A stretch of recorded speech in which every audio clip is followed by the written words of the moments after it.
এর মধ্যে ঢুকে একবার তারা কখনো মাদকের সাথে জড়ায় না। যদি আমি এই জিমটা নাই দিতাম তাহলে হয়তো এই 5,000 ছেলে মেয়ের মধ্যে থেকে না হলেও তো 2,500 ছেলে মেয়ে মাদকের সাথে ইনভলভ হয়ে পড়তো, তো ওই 2,000 ফ্যামিলি নষ্ট হয়ে যেত। আসসালামু আলাইকুম, আমি সৈয়দ মঞ্জুর বলছি, মঞ্জুর জিমের স্বত্বাধিকারী, এবং আমি একজন national athlete, IFBB men's bodybuilding. আমি বাংলাদেশে পরপর বেশ কয়েকটা গেম পার্টিসিপেট করছি, যেমন লাস্ট 4-5 দিন আগেও একটা গেম শেষ হয়ে গেল মিস্টার ঢাকা, সেটাতে আমি 6th প্লেস করছি 80 কেজি ক্যাটাগরিতে। এর আগেও আমি বাংলাদেশ বডি বিল্ডিং ফেডারেশনের আন্ডারে গেম খেলেছি, তার মধ্যে প্লেস করেছিলাম। তো আমি মঞ্জুর জিমের মেন একজন ইনস্ট্রাক্টরও বটে। আমি আজকে আপনাদেরকে বডি বিল্ডিং সম্বন্ধে কিছু ইনফরমেশন দিতে চাচ্ছি, এবং হচ্ছে এই ঈদে আপনারা কি ধরনের খাবার দাবার খাবেন, আপনাদের লাইফস্টাইলটা কেমন হওয়া উচিত, এগুলো সম্বন্ধে কিছু ইনফরমেশন। মানে কিডনির সমস্যা হইতে পারে, বিভিন্ন রকমের আসলে মিসকনসেপশন মানুষ দেয়। এগুলোর কারণে হয় কি যে অনেকেই জিমে আসতে চায়ও না, বাসেও না। দেখা যায় এই প্রবলেম গুলা তৈরি করে হচ্ছে যে যারা অনেক আগে ধরেন যে অল্প 1-2 মাস ব্যায়াম ট্যায়াম করছে, তারা বুঝায় যে এলাকার মধ্যে বিশাল বড় বডি বিল্ডার, তারা এই ছোট ছোট বাচ্চাদেরকে মিসগাইড করে। আমার দেখা মতে এই কিছুদিন আগেও আমার এলাকার এক ভাই যে 2-3টা বাচ্চা নিয়ে আসছে, না ওদের এখন আসলে ব্যায়াম করার বয়স হয় না, এটা না সেটা না, এগুলো করা যাবে না, এটা খাওয়া যাবে না, সেটা খাওয়া যাবে না। এখন আমি একটা প্রফেশনাল ট্রেনার, সে এসে আমার এরকম বুদ্ধি শোনাইতেছে, বুঝাচ্ছে, এবং তার যে যাদেরকে সাথে করে নিয়ে আসে তাদেরকে এই ধরনের মিসগাইড করতেছে। তো আসলে জিমের একটা ব্যাপার আমি বলি আপনাদেরকে, সেটা হচ্ছে যে আহ বয়স, কোনো নির্ধারিত কোনো বয়স নাই। যেমন ধরেন বাংলাদেশ ওয়ার্ল্ডের টপ লেভেলের যে বডি বিল্ডার ছিল আর্নল্ড শোয়ার্জনেগার, যিনি কিনা আমি যতটুকু জানি যে 8-9 বছর থেকে 10-11 বছর থেকে উনি এক্সারসাইজের সাথে জড়িত ছিল, এবং 14 বছর বয়সে উনি ভালো একটা পদকও জিতেন বডি বিল্ডিং সেক্টর থেকে। তো আপনার জিম করার যে স্টার্টিং এর একটা বয়স আছে, হয়তো ধরেন 10-12 পর থেকে আসতে পারে। কারণ অনেক বাচ্চা আছে, যেমন আমার জিমে 12 বছর 13 বছরের অনেক বাচ্চা ওয়ার্কআউট করে। কারণ একটা 12 বছরের বাচ্চার ওজন হয়তো বা সর্বোচ্চ গেলে কত 18-20 কেজি থাকা উচিত ছিল, কিন্তু এই বাচ্চাটার ওয়েট যখন 60-70 কেজি হয়ে যায়, তখন কিন্তু এটা কনসার্নিং এর একটা ব্যাপার। তো যার কারণেই আমার কিন্তু ওই বাচ্চাটাকে কিন্তু আমার নিতে হচ্ছে জিমে। তো এখান থেকে স্টার্ট করে আপনার মৃত্যুর আগ পর্যন্ত জিম যে কোনো সময় করা যেতে পারে, যদি যে সকল মানুষগুলোর মেজর কোনো প্রবলেম না থাকে। ধরেন অনেকের ইমিডিয়েট কোনো আপনার অপারেশন হয়েছে, তারপর হচ্ছে যে কিডনি ডায়ালিসিস করতে হইতেছে, এরকম অনেক ধরনের পেশেন্ট আছে যারা একদম পুরো লাস্ট স্টেজে। এরকম পেশেন্টদের ক্ষেত্রে তো আসলে জিমটা করা মানে খুবই জরুরি, যেটা না, কিন্তু এরকম হওয়ার আগেই জিমে আসা উচিত। মানে এই ধরনের কারণে অনেক সময় কি জিমে কি বড় বড় রোগের থেকে জিম কি রিকভার করতে পারে, মানে রোগ থেকে মুক্ত হতে পারে কি জিম করলে? আচ্ছা, এই ব্যাপারে ছোট্ট একটা উদাহরণ দেই, এবং হচ্ছে যে আসলে আমি যদি আপনাদের দেখাইতে পারতাম হয়তো ভালো হতো। আমার জিমেরই মেম্বার আছে 2 জন, ওনারা গত মাসের মাঝামাঝি অ্যাডমিশন নিচ্ছে। তো ওনাদের এক এক জোড়া ডায়াবেটিস এর মাত্রা ছিল 11+। এটা হচ্ছে খালি পেটে 11+ ছিল, আর ভরা পেটে মেবি বা খাবার দাবার পরে মেবি 20+ হয়ে যেত। একদম ইয়াং, আমার থেকে বয়সে কম, 25-26 বছর বয়স হবে। দুইটা লোকেরই মানে দেখে আমার ওনারা যে পরিমাণ ভেঙে পড়ছিল, আসছিল ব্যাক টু ব্যাক 2 জন 2-3 দিন পর পরে আসছে, এসে অ্যাডমিশন নিছে। তো ওনাদের বললাম আপনাদের দুশ্চিন্তার কোনো কিছু নেই, আপনারা স্টার্ট করেন এক্সারসাইজ, দেখবেন চলে যাবে এগুলো সবকিছু।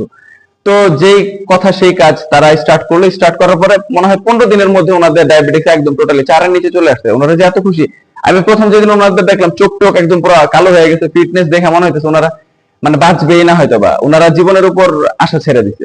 তো ব্যাপার হইতেছে কি যে আপনাদের এরকম করা যাবে না। আপনারা যে কোনো ভাবে হোক না কেন, আপনি যদি জিমে চলে আসেন, এই যে ধরেন ওনার ডায়াবেটিসটা কত ফাস্ট রিকভার হলো, চলে গেল। এরকম হাই ব্লাড প্রেশার থেকে শুরু করে আপনার কোলেস্টেরল যাদের অনেক বেশি আছে, ফ্যাটি লিভার যাদের আছে, তারা জিমে আসেন। আমাদের এখানে আসতে হবে এমন কোনো কথা নাই। আপনারা বাংলাদেশের আপনার বাসার আশপাশে যে সকল জিম গুলো আছে, অবশ্যই ট্রাই করবেন যে ভালো বডি বিল্ডিং সম্বন্ধে ভালো ইনফরমেশন যাদের নলেজ আছে, যাদের যারা এই যে নিউট্রিশন নিয়ে কাজ করতেছে, তারা ভালো জানে, যারা তাদের কাছে অবশ্যই যাবেন। তাহলে আপনারা এটার জন্য ভালো একটা রেজাল্ট পাবেন।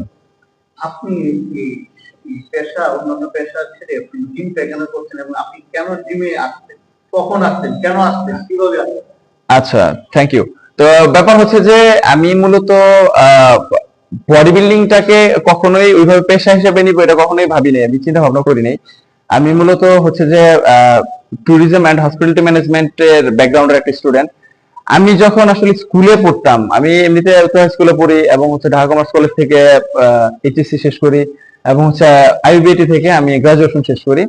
তো মূলত হচ্ছে যে আমি চাইতাম যে বডি বিল্ডিংটারে পেশন হিসেবে নিছি তখন, কিন্তু এটারে যে আমার পেশা হিসেবে নিতে হবে, এইভাবে কখনোই আমি চিন্তা ভাবনা করি নাই, বাট আমার বডি বিল্ডিং এর প্রতি খুব ভালোবাসা ছিল। যেমন আমি 2009-10 থেকে আমি জিমের সাথে রিলেটেড, উত্তরা থেকে যেহেতু আমি গিয়ে ব্যায়াম করতাম, করে করে দেখা যেত যে স্টাডির পাশাপাশি জিমটাতে খুব বেশি ফোকাস দিতাম আমি। যা আমার ভালো লাগার ব্যাপার ছিল যে আমি ব্যায়াম করলে আমার ফিটনেসটা যখন চেঞ্জ হয়। আর এর মধ্যে একটা ছোট করে কথা বলি, আমি ছোট থাকতে অনেক শুকনা ছিলাম। আমি মেবি ক্লাস 5 আর 6 যখন পড়ি তখন আমার একবার টাইফয়েড হয়। টাইফয়েডে এমন অবস্থা ছিল যে আমি বাঁচারই কথা ছিল না, আমি শুকায় এমন হয়েছিলাম, মানুষ বলতে যায় বাতাসে উড়ে যাবো বা মরে যাবে, এমন একটা অবস্থা হয়ে গেছিল। তো অনেক বেশি রোগা পাতলা ছিলাম, 48 কেজি ওজন ছিল মাত্র আমার। ওই যে তখন থেকে এই চিন্তা ভাবনা আসলো যে না, আসলে আমার জিম করাটা উচিত, করলে হয়তো ওয়েট বাড়বে। যদিও আমি জানতাম না তখন যে আসলে মেটাবলিজম সিস্টেম একটা আছে, যেটা বলা হয় হাই মেটাবলিজম এবং লো মেটাবলিজম। হাই মেটাবলিজম যাদের থাকে তারা কিন্তু শুকনায় থাকে, ধরেন দুনিয়াটা খায় ফেললে তারা শুকনায়, ওয়েট বাড়ে না। এই যে কোরবানির সময় যতই খান না কেন ওরা ওয়েট বাড়বে না। আমি ছিলাম ওই ক্যাটাগরির একটা বডি। আর যারা হচ্ছে লো মেটাবলিজম বডি, তাদের হয় কি যে ওয়েটটা বেড়ে যায়, অল্পতে পানি খেলে ওজন বেড়ে যায়। তো দুইটার কোনোটাই ভালো না, মেটাবলিজম সিস্টেমটা যাদের ব্যালেন্স থাকে তাদের ফিটনেসটা ঠিক থাকে। তো আমি খুব শুকনা ছিলাম, এই কারণে পরে আমার আসলে এই জিমের সাথে শুরু করা। তারপর থেকে তো আস্তে আস্তে স্টাডির পাশাপাশি একটা সময় আমি পোস্ট গ্রাজুয়েশনের জন্য দেশের বাইরে যাওয়ার কথা ছিল, বাবা টাকা পয়সা কিছু অ্যারেঞ্জ করে দিল। চিন্তা করলাম যে আসলে দেশের বাইরে না গিয়ে আমার মনে হয় জিমটা দেওয়া ভালো, যেহেতু আমি মোটামুটি এলাকার মধ্যে ভালো একটু ফেমাস ছিলাম বডি বিল্ডিং এর কারণে, আমার ফিটনেস ভালো ছিল, সবাই চিনতো আমাকে। তো ওই দিক থেকে আমি আলহামদুলিল্লাহ জিমটা দিই, এবং পরবর্তীতে আমি বাংলাদেশের সেরা কিছু কোচের আন্ডারে ওয়ার্কআউট করি এবং তাদের আন্ডার থেকে ট্রেনিং নিই। আমি সেইভাবে আস্তে আস্তে আসলে আমার এই জগৎটার মধ্যে ইনভলভ হয়ে পড়া। আপনার এখানে যারা আসে সবাই কিন্তু যেতে চায়, আপনার কি জাদু আছে না? আপনি কি আচ্ছা। কাউকে আহ, মানে ধরে রাখার আপনার মেন্টালিটি নেই কেন? আচ্ছা, জি, থ্যাংক ইউ। মেন ব্যাপারটা হচ্ছে কি যে আসলে জিম এমন একটা জায়গা, এটার মধ্যে এমন একটা পরিবেশ দিতে হয় আপনার, ধরেন যে ফিল করতে পারবে আমার। যেমন হচ্ছে যে আমরা যখন স্কুল কলেজ গুলাকে বলি, অবশ্যই কিন্তু বলি আমার স্কুল, আমার কলেজ, এমন বলি না যে অমুক স্যারের স্কুল বা সরকারের স্কুল, এইসব কিন্তু বলি না, বলি আমার স্কুল। তো জিম গুলার ভিতরে হয় কি যে ধরেন বিভিন্ন মালিকানা আন্ডার থাকে, অমুক ভাইয়ের জিম, তমুক ভাইয়ের জিম। আমি কখনোই এটা চাইনি, সবসময় আমি চাইতাম যে আমার স্টুডেন্টরা বা আমার জিমের মেম্বাররা যেন বলে যে এটা আমার জিম। প্রত্যেককে আমি ওই ধরনের ওইভাবে ট্রিট করি সবাইকে, যেন এটা প্রত্যেকের জিম, প্রত্যেকে দেখাশোনা করে, প্রত্যেকে ওয়ার্কআউট করতে যাওয়ার মতো, মানে এটা বলা যায় সেকেন্ড হোম।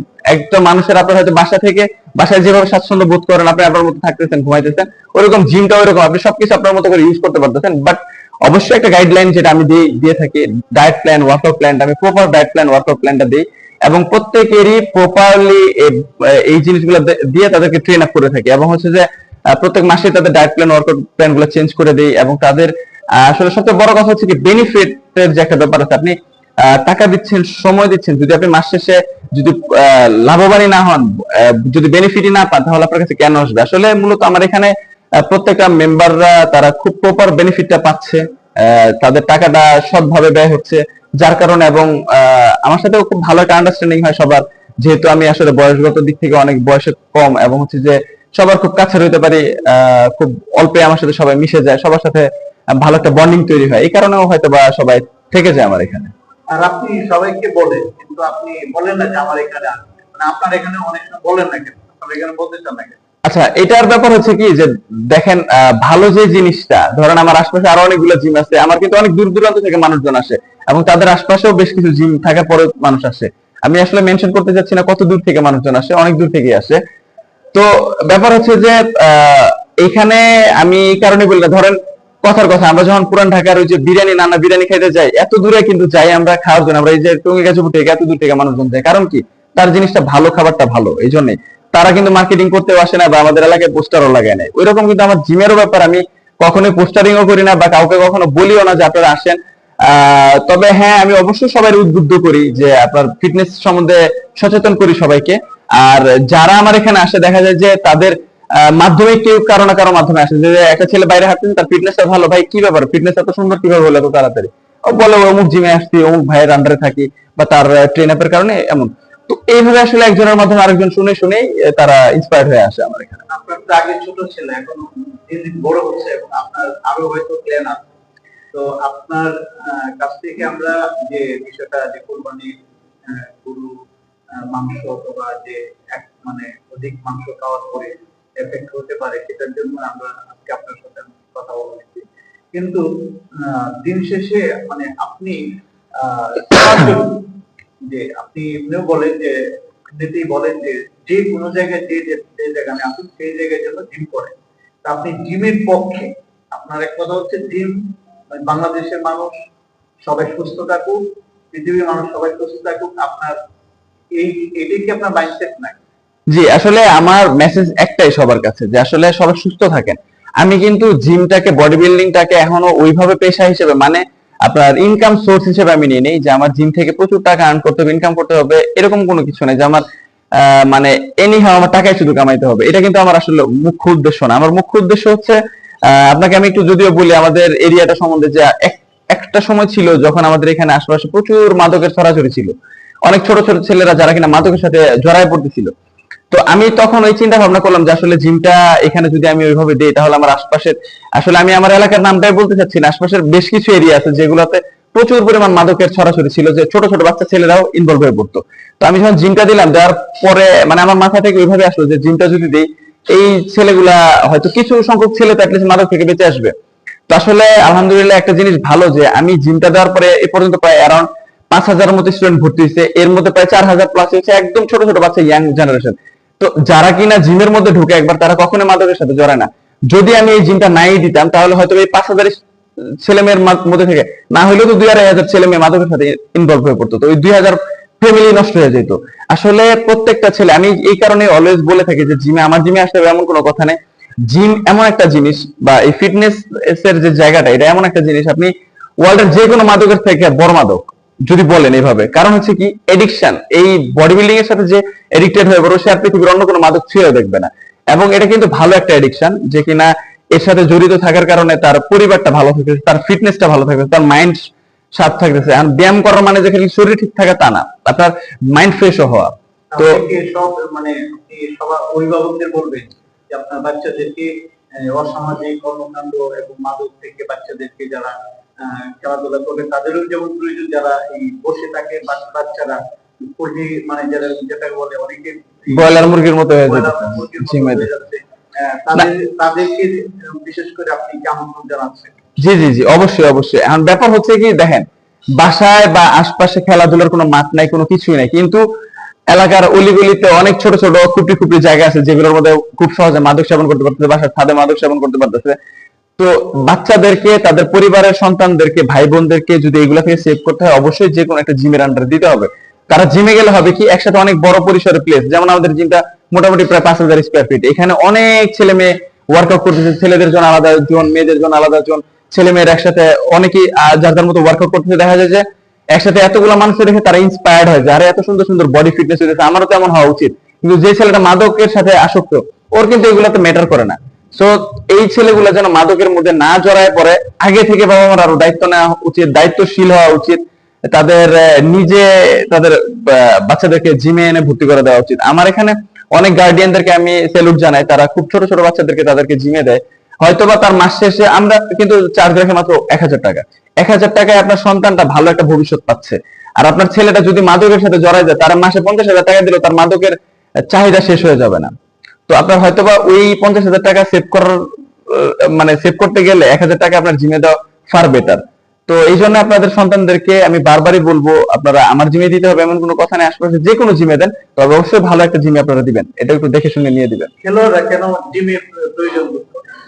আচ্ছা, খেলোয়াড়দের ক্ষেত্রে জিমের মূলত ব্যাপার হচ্ছে যে আপনার ব্যায়াম বা এক্সারসাইজ করলে হয় কি, যে আমাদের যে বডির মেটাবলিজম সিস্টেমটা যেমন ভালো থাকে, এবং হচ্ছে যে আমাদের আহ, যে ব্লাড ফ্লো যেটা, এটাও কিন্তু প্রপার থাকে। এখন এক্সারসাইজ না করার কারণে শরীরের মধ্যে হয় কি, একটা ঝিমানোর যে ব্যাপারটা থাকে এটা চলে আসে, বডির টেস্টোস্টেরন লেভেল যেটা, এটা ডাউন হয়ে যায়। তো এক্সারসাইজ করলে আমাদের মধ্যে ওই চাঞ্চল্যতাটা ফিরে আসে, টেস্টোস্টেরন লেভেলটা আপ হয়, আমাদের যে ব্লাড ফ্লোটা বাড়ে। এতে করে হয় কি, যে অলওয়েজ অ্যাক্টিভ থাকে। এক্সারসাইজ করা মানুষগুলো হয় কি, খেলাধুলার মধ্যে অলওয়েজ অ্যাক্টিভ থাকে। আর ধরেন যে সকল ছেলে মেয়েগুলো জিম টিম বা এক্সারসাইজ না করে, তাদের কিন্তু ওই অ্যাক্টিভনেসটা থাকে না। যে কোনো খেলাধুলা করতে গেলে তাদের শরীরটা ঝিমায়, করতে মন চায় না, মনে হয় যে তারা জোর করে করে করাচ্ছে। কিন্তু ওই দুইটা ছেলের পাশাপাশি যদি রাখেন, যে এক্সারসাইজ করে আর যে করে না, এই দুইজনের মধ্যে আপনারা নিজেরাই এই তফাৎগুলো, চেঞ্জগুলো দেখতে পাবেন। আমার চ্যানেলে আমি খেলাধুলার উপরে কাজ করি, পাশাপাশি আমি জিমটা করার খেলার অংশ বিদায়। আপনি কি আমার এই চ্যানেলে আপনি কি কি কি দেখতে চান? আপনি আমার জন্য কি কোনো পরামর্শ আপনি আছে, এবং দর্শকদের উদ্দেশ্যে কিছু বলুন। আচ্ছা, জি, থ্যাংক ইউ। তো আসলে আমাদের এই বাংলাদেশ অনেক ছোট একটা দেশ। বাংলাদেশের মেইন যে সম্পদ যেটা, সেটা হচ্ছে যে আমাদের এই জনসাধারণ যে, ঠিক আছে, এইটাই হচ্ছে কিন্তু আমাদের মেইন সম্পদ, মানব সম্পদ যেটা বলা হয়। তো আমাদের এই মানব সম্পদটাকে যদি আমরা ভালোভাবে ইউটিলাইজ করতে পারি, তাহলে দেখা যাচ্ছে যে আমরা এখান থেকে প্রচুর পরিমাণ আমরা বৈদেশিক মুদ্রা থেকে শুরু করে আমাদের রেভিনিউ অনেক বাড়াইতে পারি। আর যদি আমরা এটাকে প্রপার ইউটিলাইজ না করতে পারি, দেখা যাবে কি এটা কিন্তু আমাদের জন্য বিপদ হয়ে দাঁড়াবে। যেমন রাস্তাঘাটে চুরি, ছিনতাই, রাহাজানি এগুলো অনেক মাত্রাতিরিক্ত ভাবে বেড়ে যাবে। তখন দেখা যাবে কি আমরা এটা নিয়ে ঝুঁকির মধ্যে পড়ে যাব। তো প্রত্যেকটা সেক্টরকে উন্নত করতে গেলে অবশ্যই আমাদের উচিত এক্সারসাইজ করা এবং খেলাধুলা, এই রিলেটেড জিনিসগুলোর মধ্যে প্রত্যেকটা মানুষের উৎসাহ প্রদান করা উচিত। আমি অলওয়েজ আপনাকে উৎসাহ প্রদান করবো, আপনি যেহেতু খেলাধুলার সাথে একটা মানুষ, আপনি এই জিনিসগুলোকে সাপোর্ট করেন অলওয়েজ। আমি চাবো সবসময় আপনি এগুলো নিয়ে আরো অনেক ভালো ভালো ভিডিও করেন, আরো ভালো ভালো মানুষের ইনফরমেশন নেন, যেখান থেকে আপনার সাধারণ জনগণ এবং সাধারণ যারা মানুষজন, আপনার ভিউয়ার্স যারা আছে, তারা যেন এখান থেকে আরো অনেক ইনফরমেশন পায়। ওইরকম ভিডিও